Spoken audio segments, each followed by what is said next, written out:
พี่น้องเลยเนาะกำลังจะพากันไปฝนตกลัดก้อนพี่น้องเลยเอาให้ฝนตกลงมาจังเย็นจังซุ่มอ๋อขาดทักทายสบายดีพ่อแม่พี่น้องFCเบิร์ดสุขุสุคนนี่บังไฟเท่ากันเอามาลบฝนก้อนพี่น้องเลยตกแห้งเติมเมื่อกี้นี่ทั้งน้องสายฝนแล้วก็ทั้งไอ้ตุยเพิ่นมาเอาบัด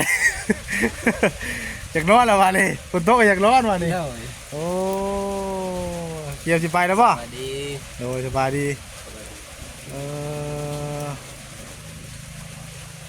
เป็นมาเลยพี่น้องเนาะเริ่มแล้วว่าสันเนาะเก็บสิไปเลยเข้าบรรยากาศดีเนาะฝนตกพี่น้องเอ้ยเข้าไปมันกับห้อนไปไหนอ่ะนะห้อนเนาะมาดีเด้อเนาะจังหน่อยจังไปจังหน่อยก่อนเนาะพี่น้องไปพังเมืองฝนก่อนฝนว่าก่อนเนาะถ้าตกแห้งกับใครอยู่เหรอมันพอทางมันชุ่มๆเนี่ย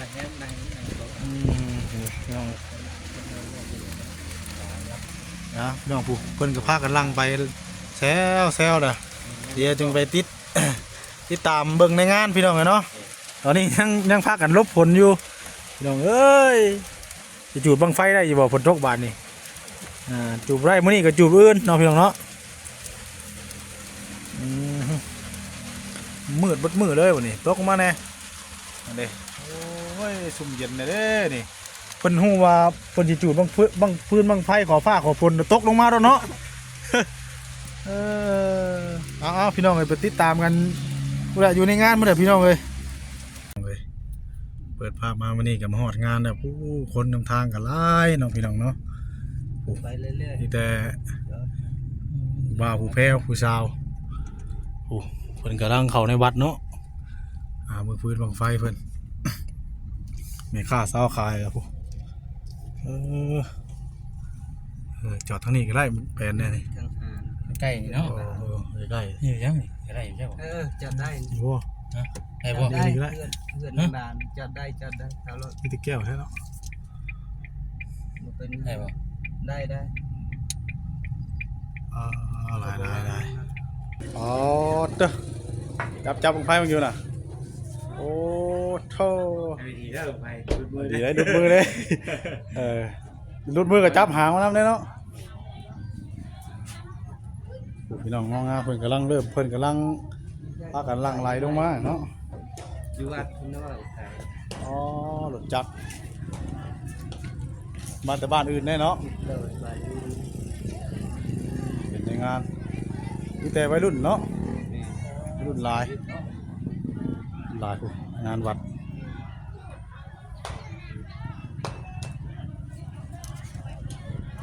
บ้างเยอะอ๋อโธ่บ้านนั้นบ้านนี้หลายกลุ่ม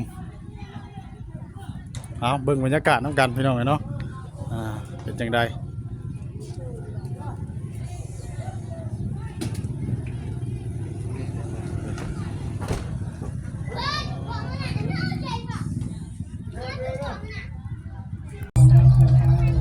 ตอนนี้เข้ามาในวัดแล้วพี่น้องเนาะปฏิสั่งนี่แหละพี่น้องเนาะสั่งโปรเจกต์ใหญ่เดียวพี่น้องปุ๊บ30 ปลายเสาเนาะ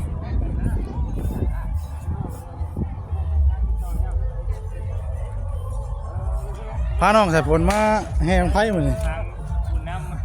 โอ้สร้างกับคนละบ้างเลยวะโอ้สบายดีเป็นแม่ครัวว่าอยู่นี่บ่นี่เอาเลยพี่บอกที่ละแม่ยานมาหันไปไก่ลูกเอ้ยนี่อยู่นี่แล้วปลอดภัยเบิ่งไกลๆเอาเนาะนะเบิ่งพี่น้องเนาะบุญบังไฟบ้านเพิ่นเป็นจังใดยุนหลังวัดพี่เนาะ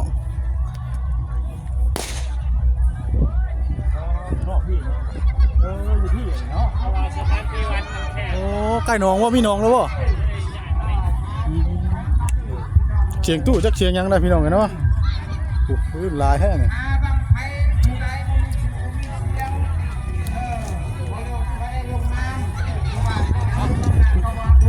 เจ้าประชงแล้วเสียงเพลงดิเหรอได้ดิ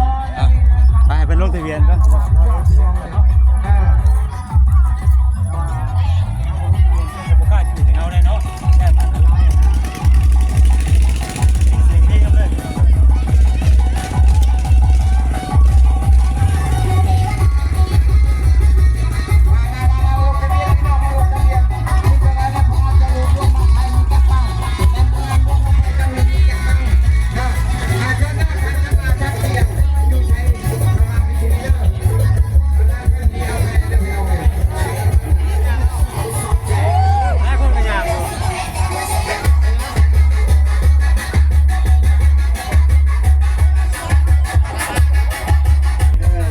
เพลงหลัง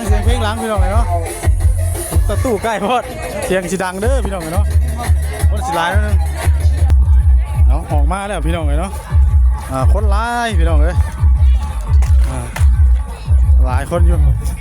เพิ่นไปลงทะเบียนบังไฟเนาะลงทะเบียนบังไฟชื่อเท่าไหร่จากนั้นถามทางไกลเพิ่นนะ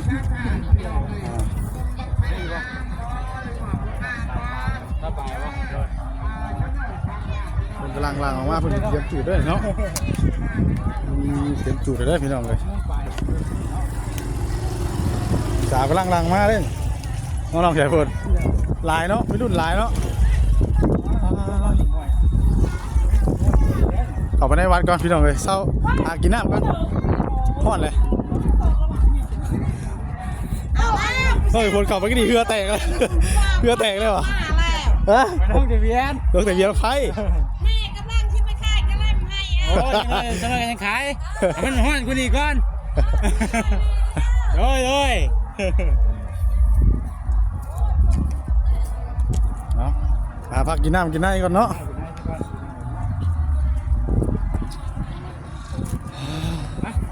เอากระชิจบไว้ชั้นนี้สักวันมันเงี้ยาวแหละพี่น้องเลย เดี๋ยวให้ถ่ายต่อให้มันฮอดนั่นโอ้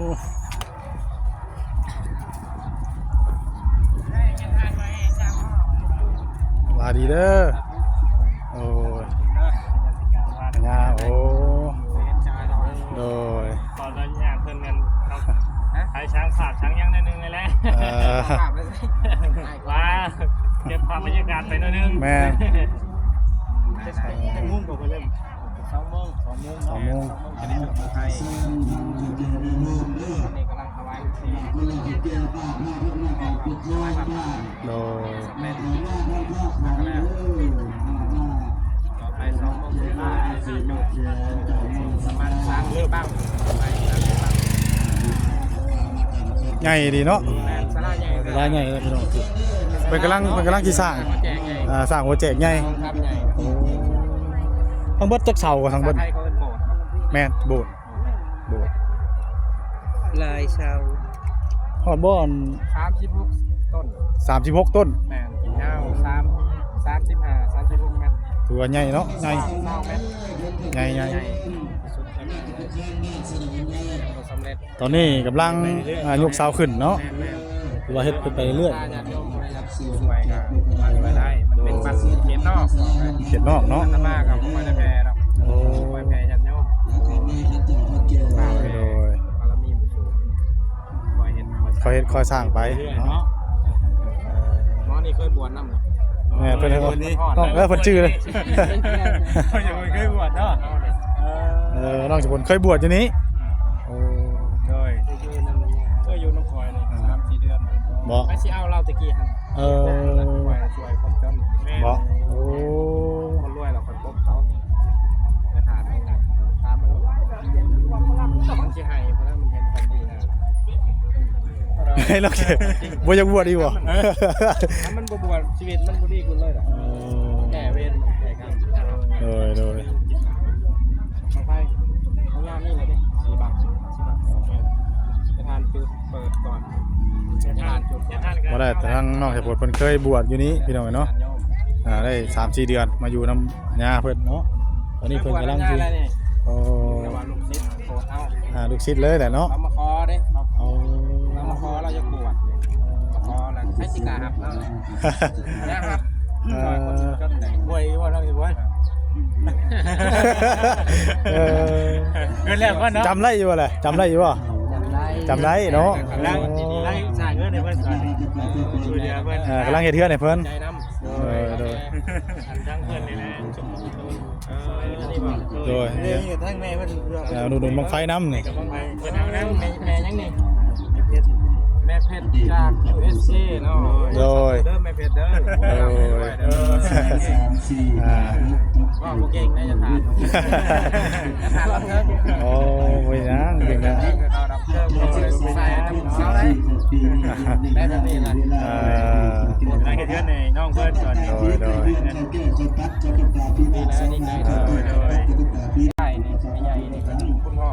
โอ้บุญฮอดเนาะ พี่สุดท้ายเลยจะทาน3 โอ้ 3 ปีเลย 3 ปีแล้วบ่ ปีสุดท้าย3 ปีเนาะที่เราใหญ่แรกครับเนาะ ฮอดจอดถึงเลยนี่ โดย อ่า กับบุญเล่าแหละ แม่บุญลาวบุญลาว นำพามาเนาะ นำพามาแล้วของไอ้พล เรามาเราที่เราตาบอด แม่น ไปแจกเสียง วันนี้เห็นแล้ววันนี้ เห็นเรานำลงมาเมืองงาน อ่า ประคอมอนมาอย่างเอาไปเลย แม่นเพิ่นเว้าอยู่ ได้คนนะได้ได้แล้วลงเดียวนะ ได้ดาเป็นหม้อเป็นเครือก่อนย่างนี่เลย ตัวซ้ำฮ้อนเด้อพี่น้องเนาะก็อยากตัดแน่แล้วก็สิต่อให้เบิ่ง คนลงยากได้ก็ทำแบบนี้งานอะไรมาเนาะเป็นยังเขาได้มีผู้พาของเงินเดือนเช็คมาให้สำหรับแข่งงานนาทานงามหนาวยังไงชนะ พี่น้องเนาะโทรศัพท์ก็ฮ้อนอากาศก็ฮ้อนมื้อนี้บางหม่องบางบ่อนก็ฝนตกพี่น้องเอ้ยวันนี้คุยกับอาญาเพิ่นก่อนเพิ่นสร้างวัดสร้างว่าแหละพี่น้องเอ้ยเนาะเพิ่นก็อยู่วัดเขตนอกนะวัดว่าก็ยังบ่ใหญ่เอาเบิ่งบรรยากาศไปนํกันเด้อพี่น้องเอ้ยเนาะว่าง ไม่นั่นแหละใจได้นะ โดยขอบใจเด้อเนาะทั้งอาญา แรงหมดมาเรียน โอ้ยโดยโดยไปเบิ่งงานบัดนี้พี่น้องเอ้ยโทรศัพท์ให้ฮ้อนบัดนี้ตัดได้ข่อยได้ตัดเพิ่นก็มีทั้งอุดมไฟแล้วก็ป้าน้ำแน่เนาะฮะเดี๋ยวก็นั่นแหละเดี๋ยวก็ให้เนี่ยวัดว่าเพิ่นก็น้อยๆพี่น้องเนาะฮ้อนได้แบบนี้เลย เอาเจ้ามัดแขนเจ้าภาพสายข่าย นี่บุญบ้งตีไปเลยเนาะหนุ่มผู้ไทยยังมาจังเลย กูได้ โอ้ ลงบ้านเชนูนเรื่องอะไรนี่ ผู้ไทยร่างกายขึ้นได้เนาะ บ้านเรายุกเลยยุก นี่ขึ้นได้ป่ะ ยุกโต พอแดดเนาะเอาโอเคเดี๋ยวพี่น้องติดตามแล้วกันพี่น้องเลยว่าทั้งบ้านเผยก็จะทำห่อนแห้งเนาะบรรยากาศในงานคนหลาย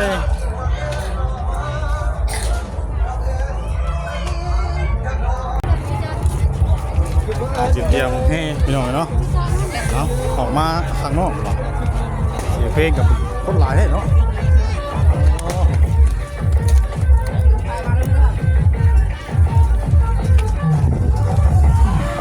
สุดทางเลย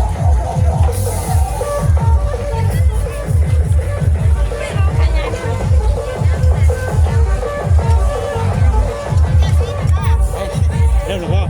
สร้างกันแล้วเพื่อนไปให้พุ่นบ่อนะเริ่มเลยว่านี่เริ่มเลยไปถ่ายด้วยนะว่านี่ไปเราเลยกลัวคนจะไปให้ใส่เนาะ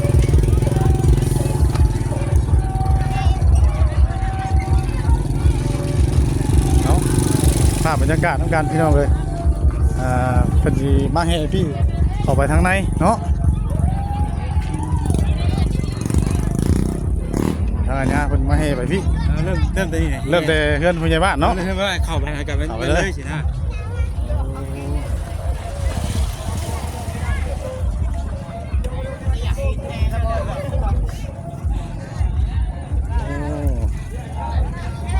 เอาเลย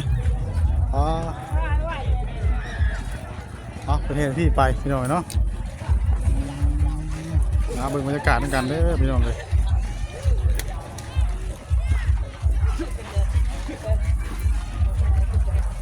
เสียงเพลงเสียงตู้เนาะแต่ว่าเพิ่นเฮเนี่ยบ่มีแบบตุ่มมีกองพี่น้องเนาะบ่มีแบบเสียงอีหยังแบบเอาเรียบง่ายๆเนาะ เดี๋ยววันนี้เสียงตุ่มเสียงกองกันเลย โอ้เนาะบริยนได้แบบนี้เนาะ ยอดไปได้เลยฟังไปก็จะขึ้นเลยโอ้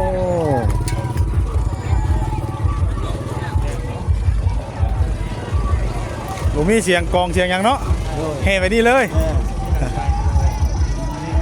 เริ่มวัดวัดไทยนี่เป็นพี่น้องๆเสร็จคนเนาะ แมน แค่ไปยังไงพูดดีเนาะ ก็ต้องหนาก็ต้องสร้างไกลมาแล้ว เก่งแล้วคือว่าลายที่ทำไง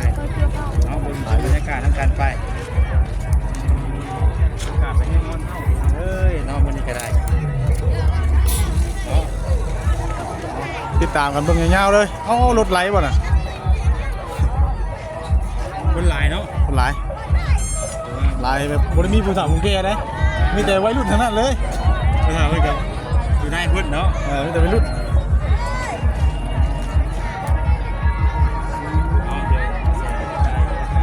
พี่ก็ยินเสียงเพลงได้พี่น้อง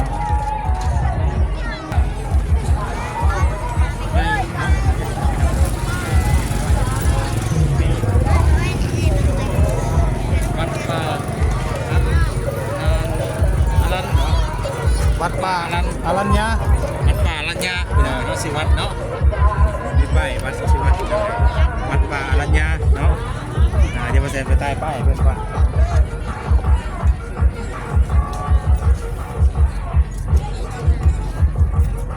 ใช่ล่ะค่ะ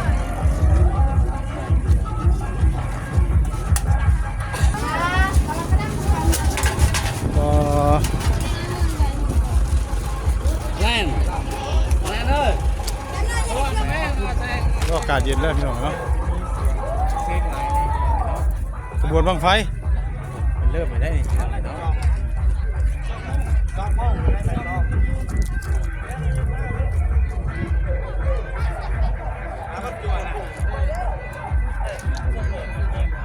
ปลูกน้องสายพลเอากำลังสิเริ่ม